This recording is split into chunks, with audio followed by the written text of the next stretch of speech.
Every mask has a story. This one is real. This is a documented true story. Everything happened exactly as you are about to hear it. 6:30 in the morning, January 2015, Brooklyn, New York. Cheryl Love is in her kitchen making tea.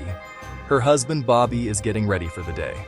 70 years old, retired, a grandfather, a deacon at his church, the kind of man their whole community looked up to. Then someone knocks on the door. Cheryl opens it. Not one agent, not two. A dozen FBI officers push straight past her into the apartment.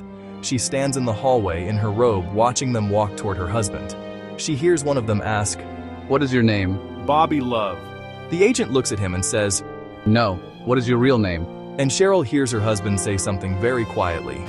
Something she has never heard before. A name she doesn't recognize. The agent looks at him and says, "You've had a long run." Scream, Bobby, what is going on? Did you kill somebody? and Bobby looks at her and says, This goes way back, Cheryl. Way back before I met you. Way back to North Carolina. In that moment, 35 years of marriage started to come apart. To everyone who knew him, Bobby Love was one of the good ones. He worked 2, sometimes 3 jobs to support his family. He cooked. He cleaned. He showed up to every school play, every recital, every game his kids ever played. He became a deacon at his church in Brooklyn. Every Sunday his pastor preached about forgetting the past, about forgiving yourself, about looking ahead, and Bobby sat in that pew every week and believed every word, because he had been living that sermon for 38 years. He met Cheryl at Baptist Medical Center in Brooklyn, where they both worked. Their first date, they listened to Prince's Purple Rain together. They married in 1985, had 4 children, built a life their friends genuinely admired. And in all those years, Cheryl only ever noticed one thing that felt slightly off. Bobby was sometimes distant, uncomfortable being photographed, nervous at large gatherings. She thought he was just a private person. She had no idea he was terrified. Bobby Love's real name was Walter Curtis Miller. He grew up in Greensboro, North Carolina during the Jim Crow era. By the time he was 14, he had already been in trouble with the law. Stolen mail, stolen cars, then bigger things. Eventually, Walter and a group of friends started robbing banks in North Carolina. In 1971, he was caught, sentenced to 25 to 30 years in Central Prison in Raleigh. He was a young man staring down a sentence that felt like the rest of his life. Every night, lying in that cell, he could hear a freight train whistling somewhere in the distance, always wondering where it was going. 6 years into his sentence, on a morning in November 1977, Walter was on a prison transport bus heading to a road work detail. Underneath his prison uniform, he was wearing civilian clothes he had been hiding for weeks. When the bus slowed down, Walter pushed open the rear door and jumped. He landed on his feet, and he ran. Walter made it to a bus station with $100 in his pocket. He bought a ticket to New York City. On that Greyhound bus, he introduced himself to a stranger with a name that wasn't his, Bobby Love, the name of an old friend's son who had died. He arrived in New York with nothing, survived on hot dogs and whatever he could find on the streets. Then he got to work. He found his original birth certificate, scratched out his name, typed Bobby Love on the line, photocopied it so many times it stopped looking fake, found someone to stamp it with a notary seal, found a sympathetic clerk at the DMV who looked the other way. Bobby Love now existed on paper. He got a job at the cafeteria of Baptist Medical Center in Brooklyn, and that is where he met Cheryl. And Walter Miller, for the first time in his life, decided he was done running. For 38 years, Bobby kept Walter buried so completely that there were moments he said he genuinely forgot he had ever been anyone else.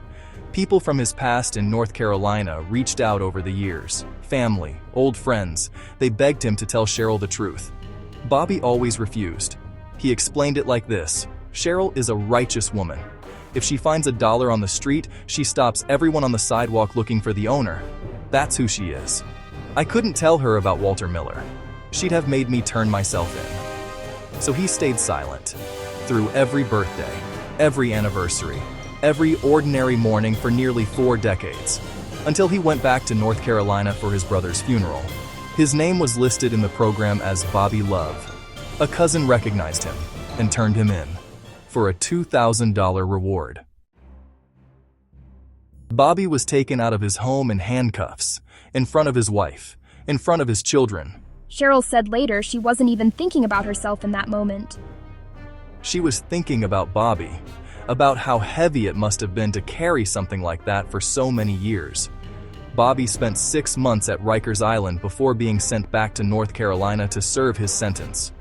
When Cheryl visited him in prison for the first time, he broke down completely. Head in his hands, he told her, I know you're going to leave me. Cheryl looked at him and said, No, Bobby Love. I married you for better or for worse. And right now this is the worst. She went home and got to work. She wrote letters to the governor, letters to the president.